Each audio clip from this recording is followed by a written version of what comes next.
Pinupuri ka namin, O Diyos, Ama, Anak, at Espiritu Santo. Salamat, Ama, na ibinigay mo sa amin si Jesus na iyong anak na namatay para sa aming kasalanan, iyong muling binuhay, iniakyat at iniluklok sa iyong kanan sa langit. Salamat na ibinigay mo sa amin ang iyong banal na Espiritu at sa pamamagitan niya ay ibinuhos mo ang iyong pag-ibig sa aming puso.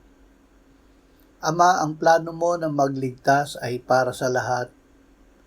Salamat na kahit kami ay hindi mga Hudyo, ay ibinigay mo rin sa amin ang iyong anak upang kami ay maligtas at ang iyong banal na Espiritu upang kami ay iyong panahanan. Amen.